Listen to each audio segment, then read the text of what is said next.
Hi everyone, welcome to digital GK classes. तो देखिए, जैसा कि मैंने कहा था आपसे कि हिंदी के लिए मैं वीडियो लेकर आऊँगी कि आपको पैसेज को कैसे कम समय में सॉल्व करना है।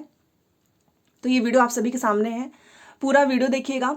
समय बहुत ही कम लगेगा आपका एग्जाम में, और अभी भी मैं कम समय में बताऊंगी क्योंकि अभी आपका टाइम बहुत इंपॉर्टेंट है। इसलिए यहाँ पर आपको बस समझना है कि कैसे आपको एग्जामिनेशन हॉल में क्वेश्चंस को सॉल्व करना है। ओके, चलिए। सबसे पहले आपको पता है कि 15 नंबर का पैसेज आएगा, तो सब में यही फॉलो करना है, चाहे हिंदी हो, इंग्लिश हो, संस्कृत हो, उर्दू हो। अब मान लीजिए आपके सामने ये पैसेज आ गया है। एक पैसेज से 9 प्रश्न होंगे, 8 भी हो सकता है, 7 भी हो सकता है, बट ये लॉन्ग पैसेज से 9 क्वेश्चन होते हैं। अब ये पैसेज आ गया, बहुत से लोग क्या करेंगे, तुरंत पैसेज पढ़ने लगेंगे। अब तो ऑफलाइन है तो आप तुरंत पैसेज पढ़ने लगेंगे। आपको ये गलती बिल्कुल नहीं करनी है। आपको तुरंत जाना है क्वेश्चन पे। आपको एक क्वेश्चन पढ़ना है, फिर आपको दूसरा क्वेश्चन पढ़ना है, ऐसे ही करके 2 से 3 क्वेश्चन पढ़ लेना है। जब आप क्वेश्चन को पढ़ लेंगे ना, तो आपको क्वेश्चन से एक आइडिया मिल जाएगा कि आखिर में पैसेज में किस चीज़ की बात हो रही है, किस टॉपिक पे बात चल रही है। और जहाँ पे भी ऐसा कुछ क्वेश्चन से रिलेटेड आंसर आएगा, आप तुरंत स्टॉप हो जाएंगे और आपको आपका आंसर मिल जाएगा। That's it. इससे क्या होगा कि आपको बार बार पैसेज पढ़ने की जरूरत नहीं होगी, क्योंकि हम क्वेश्चंस पढ़ लेते हैं फिर भी हमको समझ नहीं आता है। मान लीजिए आपने पैसेज पूरा पढ़ लिया, उसके बाद से आप क्वेश्चन पे आएंगे, आप समझ ही नहीं पाएंगे। इसके लिए आपको दोबारा से पैसेज पढ़ना होगा। इसीलिए मैं आपको समझाने के लिए तो 1 से 2 बार बताऊंगी, बट फिर भी जैसे जैसे जिस जिस क्वेश्चन का आंसर मिलता जाएगा, हम मान लीजिए मैंने इतना पढ़ा, मेरे को आंसर मिला है, तो मैं दोबारा से ये चीज़ नहीं पढ़ूंगी, समय बचाना है। ठीक है, तो चलिए सबसे पहले देखिए, पहले हम स्टार्टिंग से ही आते हैं। हाँ, यही है। देखिए, पहले मैं क्वेश्चन को पढ़ लेती हूँ कि जीवन को कौन सी बात कचोट रही थी। तो यहाँ पर जीवक है, जीवक को कोई बात कचोट रही थी। इसका मतलब कहानी में जीवक की बात हुई है। ठीक है, मैंने एक क्वेश्चन, पूरा क्वेश्चन नहीं याद रखना है। अब तो आपके पास ऑफलाइन पेपर है तो काफी आसान हो जाएगा, अंडरलाइन आप कर सकते हैं। तो जीवक और कचोट में मेरे को याद रखना है। ठीक है, उसके बाद से कि जीवक किस प्रकार की वनस्पति खोज रहा था। मतलब जीवक की ही बात चल रही है इसमें कि जीवक वनस्पति खोज रहा है, बट किस प्रकार का, ये क्वेश्चन में देखेंगे। जितना आपकी कैपेसिटी है उतना क्वेश्चन याद रख लीजिए। और जीवक को ऐसा क्यों लगा कि उसकी शिक्षा अधूरी है। मतलब कुल मिलाकर आपने देखा, प्रश्न से हमको पता चल गया कि ये बार बार जीवक के बारे में कोई बात चल रही है। तो चलो, पता चल गया। अब हम आ जाते हैं पैसेज पे। 1 मिनट। हाँ, ये रहा। तो जीवक से रिलेटेड बात हुई है कि जीवक को क्या चीज कचोट रही है, उसकी शिक्षा अधूरी है, ऐसे ही है। तो चलो पैसेज पढ़ते हैं। देखिए, अब आपको ना पता चल जाएगा कि अच्छा ये सारी चीजें चल रही हैं, तो आपके दिमाग में बार बार ये नहीं आएगा कि पता नहीं इससे प्रश्न क्या बनेगा। इसीलिए तो जहां पर भी आपको आंसर मिलेगा ना एग्जामिनेशन हॉल में भी, आप अंडरलाइन जरूर कर लेना, क्योंकि ये आपके लिए बेनिफिट है ऑफलाइन एग्जाम में। कई दिनों तक परिश्रम पूर्वक खोजने के बाद भी जीवक को ऐसी कोई वनस्पति प्राप्त नहीं हुई जिसमें औषधीय गुण ना हो। तो खोज क्या रहा है, किस प्रकार की वनस्पति, अभी नीचे आया है, अभी मैं आपको दिखाऊंगी किस प्रकार की, जिसमें औषधि गुण ना हो, इस प्रकार की वनस्पति की खोज कर रहा है। वह तक्षशिला विश्वविद्यालय के विशाल परिसर के, क्योंकि अभी कचोटना वाला देखो, ये चीज तो आंसर मिला नहीं है, तो पैसेज को पढ़ते जाओ, जहां पे आंसर मिला आप तुरंत टिक कर दें। तो वह तक्षशिला विश्वविद्यालय के विशाल परिसर के बाहर दूर दूर तक जाकर ढूंढ चुका था। अनेक अज्ञात वनस्पतियों का परीक्षण भी कर चुका था, पर उसे सफलता हाथ नहीं मिली, क्योंकि ढूंढ क्या रहा था, जिसमें औषधि गुण ना हो। अंततः उसे खाली हाथ आचार्य के पास लौटना पड़ा। लौटते हुए वह विचार कर रहा था कि आचार्य से अपनी असफलता बताकर क्या उत्तीर्ण हुआ जा सकता है। अभी रास्ते ही में ही था, तभी सोच रहा था कि क्या मैं बता दूंगा कि मैं फेल हो चुका हूं तो क्या उत्तीर्ण हुआ जाएगा। तो उसने बोला नहीं, फिर उसको और परिश्रम करना पड़ेगा, अभी उसकी शिक्षा अधूरी है। क्यों? क्योंकि अभी उसने वनस्पति बिना जो औषधि गुण वाला है वो ढूंढा नहीं है। उसने धरती माता के वात्सल्य का अनुभव किया। वैसे हमको इतना पढ़ने के बाद से तुरंत क्वेश्चन पे आ जाना चाहिए। ठीक है, देखिए, तो जीवा को कौन सी बात कचोट रही थी। अब यहां पर देखिए, मानव जाति प्राकृतिक संपदा का उपयोग क्यों करती है, मानव जाति प्रकृति पर उपकार क्यों नहीं करती है, या फिर उसकी पूजा क्यों नहीं करती है, आभार। इसका मतलब थोड़ा सा नीचे और पढ़ना पड़ेगा, बट एटलीस्ट जो दो क्वेश्चंस पढ़े हैं वो तो सॉल्व कर लें, नहीं तो चीजें भूल जाएंगी। जीवक को किस प्रकार की वनस्पति की खोज थी, अभी हमने स्टार्टिंग में ही पढ़ा, जिसमें औषधि गुण ना हो। देखो जैसे जैसे अब कई बार क्या होगा ना कि पहला प्रश्न जो है उसका आंसर आपको स्टार्टिंग में नहीं मिलेगा, बट कुछ प्रश्नों का तो मिल रहा है ना, तो जो आंसर आपके दिमाग में है आप कम से कम उसको तो टिक कर दीजिए। नहीं तो पैसेज तो यही है कि चाहे कितना भी पढ़ लो, टाइम की वजह से गलती होती ही है, तो एटलीस्ट जितना सही हो सके उतना करिए। तो किस प्रकार की वनस्पति हमने पढ़ा ही था कि जिस वनस्पति में दवा बनाने से संबंधित कोई गुण ही ना हो, आपने यही तो देखा ना, तो यहां पर तीसरा सही हो जाएगा। और मैं अंडरलाइन करके आपको प्रूफ दिखाती हूं, यहां पर देखिए, जिसमें औषधि गुण ना हो उसी की वो खोज कर रहा था। आपने देखा कि तुरंत आपका ये आंसर तो एकदम, देखो पैसेज 15 नंबर बचाने वाले होते हैं कि ये 15 नंबर आपके हैं, आपको पूरे मिलने चाहिए। नकल ही तो करना है, दिमाग बिल्कुल भी नहीं लगाना है, अपने मन से कुछ भी नहीं टीपना है। बहुत से बच्चे मन से टिक लगा के चले आते हैं, फिर पता चलता है 0 नंबर 7 नंबर आए हैं। बिना नेगेटिव मार्किंग हुए भी बच्चे फेल होते हैं जस्ट बिकॉज ऑफ गलत यूज किया हुआ तुक्का। ओके, तो आपने देखा, हमने इसको कर लिया तीसरा। चलो एक और हमने पढ़ा था, वो उतना तो कर ही लेते हैं। जीवक को ऐसा क्यों लगा कि इसकी शिक्षा अधूरी है? आपने देखा होगा, अभी ऊपर ही बात हो रही थी, क्योंकि वो जो आचार्य ने काम दिया था कि औषधि गुण रहित वाला ढूंढो, वो पहचान नहीं पाया था। इसी वजह से तो देखिए, औषधि गुण वाली वनस्पति की पहचान नहीं कर पाया था क्योंकि उसने अपने आचार्य की कोई बात याद नहीं आ रही थी। ऐसी तो कोई बात ही नहीं थी, क्योंकि वह औषधि गुण रहित वनस्पति की पहचान नहीं कर पाया था। अब यहां पर देखो, आपको कंफ्यूज करने के लिए रखा गया, यहां पर ध्यान से देखिएगा, औषधि गुण वाली ये जल्दीबाजी में लोग करेंगे, और यहां पे औषधि गुण रहित, बस थोड़ा सा फर्क है, नीचे का तो होगा ही नहीं। तो आप बताइए इस पैसेज में किस चीज की बात हो रही है? मैंने स्टार्टिंग में ही बताया है, जिसमें औषधि गुण ना हो, इसका मतलब क्या होता है? औषधि गुण रहित होगा कि औषधि गुण वाली होगा? आप मुझे बताइए। तो इसका राइट, बहुत से लोग इसको भी गलत करके चले जाएंगे पहला, बट नहीं, क्योंकि वह औषधि गुण रहित वनस्पति की पहचान नहीं कर पाया था। ठीक है, औषधि गुण वाली नहीं, गुण रहित वाली। ठीक है, तो इसका राइट आंसर हो जाएगा तीसरा।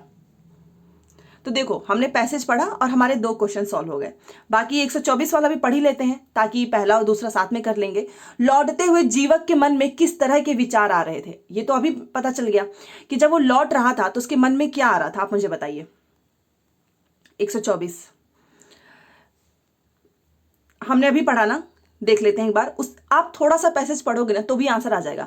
क्या उसे अपनी असफलता के बारे में आचार्य से नहीं बताना चाहिए? वह इससे अधिक परिश्रम नहीं करना चाहता, बल्कि वो तो उसे और करना चाहिए। यहाँ पर लिखा ही है कि उसे अभी और परिश्रम करना पड़ेगा। उसकी शिक्षा पूरी हो चुकी है? जी नहीं, उसकी शिक्षा तो अधूरी है, ये भी गलत हो जाएगा। आचार्य जी द्वारा ली जा रही परीक्षा में क्या वह सफल हो पाएगा? यस। यहाँ पर देखिए, उसने खुद से क्वेश्चन पूछा कि क्या मैं आचार्य से, यहाँ पर देखिए, आचार्य से अपनी असफलता बताकर क्या उत्तीर्ण हुआ जा सकता है? इसका मतलब क्या हुआ?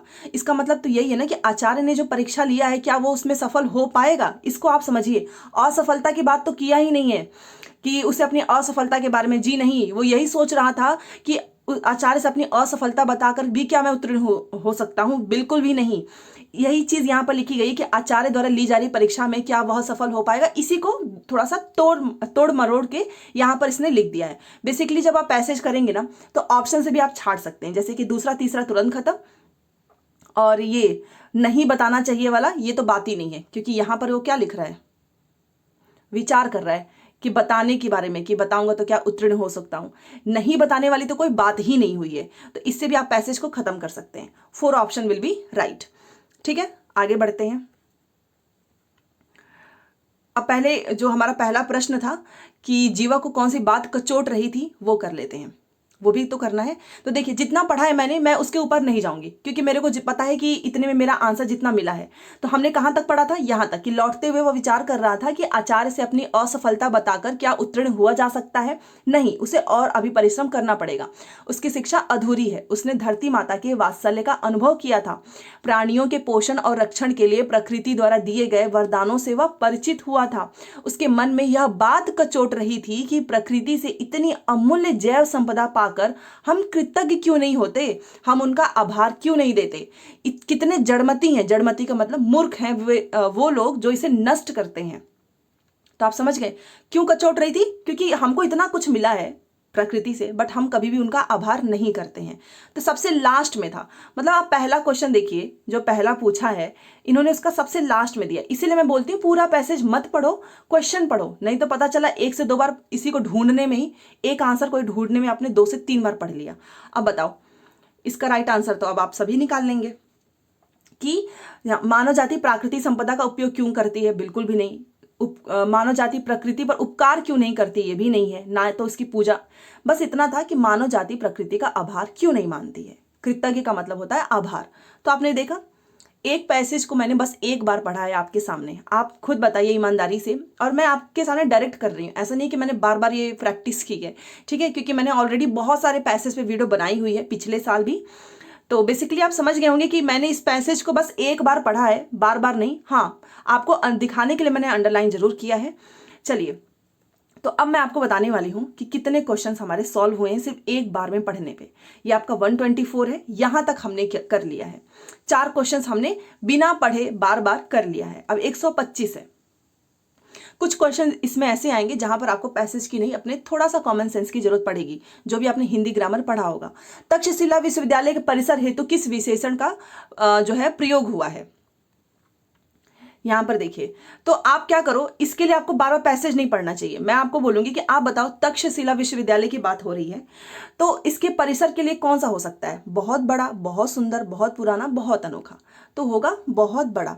अब मान लो आपने तक्षशिला के लिए दोबारा से जैसे पढ़ना स्टार्ट कर दिया, ऐसे कि वह तक्षशिला विश्वविद्यालय के विशाल परिसर के बाहर दूर दूर तक जो है ढूंढ चुका था।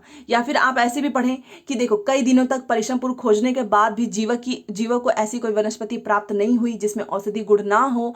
वो विशाल परिसर से ही आप निकाल सकते थे। ये दोबारा आपको बार पढ़ने की जरूरत नहीं है, क्योंकि आपने पैसेज पढ़ा है, तो आपने ये भी तो ध्यान रखा था कि तक्षशिला विश्वविद्यालय के विशाल परिसर, विशाल परिसर का मतलब ही होता है बहुत बड़ा। बस, तो ये तो थोड़ा सा आसान है, ठीक है, बहुत बड़ा, तुरंत आपको आंसर मिल जाएगा। तो ये इसीलिए मैं बताई हूं पढ़ के, क्योंकि ऐसा बार बार लोग करेंगे तो आपको इन गलतियों से बचना है, ठीक है। 25 हो गया। अब 26 पे आ जाते हैं। जड़मति, इसके लिए क्या आप पढ़ेंगे दोबारा से? जड़मति का मतलब ही मैंने बताया, मूर्ख होता है। ये तो हिंदी का बेसिक सा है। Option number 3। चलिए, इस तरीके से करिएगा, आपके पूरे नंबर बचेंगे। और ये है आपका कि इसमें से कौन से प्रत्यय और उपसर्ग दोनों का प्रयोग हुआ है। क्वेश्चन नंबर देख लेते हैं, 127। बताइए। नीचे वाले आंसर पे ध्यान मत दीजिएगा, गलत ही होता है। देखो, प्रत्यय और उपसर्ग क्या होता है, सबसे पहले समझो। ये जो आगे वाले होते हैं वो हमारे उपसर्ग होते हैं, पीछे जो लगा होता है वो हमारा प्रत्यय होता है। तो पूछ रहा है किसमें से किसमें प्रत्यय उपसर्ग दोनों का, मतलब किसमें दोनों आपको मिल रहा है। तो परिश्रम हो गया, और आप जब शब्दों को तोड़े तो उसका कुछ एक मीनिंग होना चाहिए, सार्थक। परिश्रम, अब आप इसको तोड़िए, परिश्रम, ऐसे तो कुछ मिल नहीं रहा है। सफलता से आप स निकाल देते हैं फॉर एग्जाम्पल, तो फलता। अज्ञा से आप अ निकाल देते हैं। तो लेकिन हमको दोनों के बारे में सोचना है कि किसमें प्रत्यय और उपसर्ग दोनों का प्रयोग हुआ है। तो इसमें किसमें हुआ है? असफलता में हुआ है, ठीक है। इसमें उपसर्ग भी है और प्रत्यय भी है। चलिए, 128 पे आ जाइए। ये भी आपका ग्रामर वाला है। जैव संपदा का समास विग्रह क्या है? जैव की संपदा, जैव के लिए संपदा, जैव में संपदा, जैव और संपदा। ऑलरेडी मैंने समास, उपसर्ग, प्रत्यय, अलंकार सब कुछ कराया हुआ है। प्लेलिस्ट बनी हुई है हिंदी की, आप प्लीज जाकर एक बार देख लीजिए। थोड़ा बहुत ग्रामर पता होगा ना, आप कर लेंगे आराम से। समास का ही है ये एग्जाम्पल। तो जैव संपदा का समास विग्रह क्या है? जैव की संपदा है, ठीक है। तो ये ग्रामर थोड़ा बहुत जिसको पता होगा वो आराम से कर लेगा। पहला सही है। समास वाली वीडियो मेरी जरूर देख लेना, उससे आपको क्लियर हो जाएगा। चलो, अब 129 यहां पर हमारा हो जाएगा। वात्सल्य का अर्थ क्या है? क्या है वात्सल्य का अर्थ? अभी हमने पढ़ा था ना वात्सल्य के बारे में, तो ये तो आपको पता ही होगा, माता पिता से रिलेटेड होता है, एक बच्चे के लिए प्रेम, इसी को तो बोलेंगे ना, देश प्रेम, भक्ति भाव, सहज भाव नहीं, मातृ पितृत्व स्नेह होता है। So option number 3 will be right. देखिए, 13 मिनट लगा है अभी मुझे आपको समझाने में, ठीक है। आप वहां पे 5 से 4 मिनट में पूरा पैसेज कर लेंगे, ठीक है। अंडरलाइन जरूर करते जाना, जैसे कि जो भी मिलता जा रहा है आप, जैसे कि मान लो ये था ना तक्षशिला, ऐसे अंडरलाइन कर देना जो भी इंपॉर्टेंट मिले, ताकि एक नजर में आपके सामने तुरंत सही आंसर निकल आए, ठीक है। लेकिन सब मत कर देना अंडरलाइन, ऐसे ऐसे ऐसे पता चला ढूंढ ही ना पाओ। तो ये है। और कल की मैंने जो बोला है कि आपको 12 बजे पूरा डेट वाइज मिलेगा SST की पूरी प्लेलिस्ट। कल कोशिश करूंगी कि हिंदी की, पेडागॉजी और CDP की भी डाल दूं, ठीक है। तो वो आपको सुबह में ही मिल जाएगा, परेशान मत होना। तो चलो, मिलते हैं नेक्स्ट क्लास में। Thanks for watching.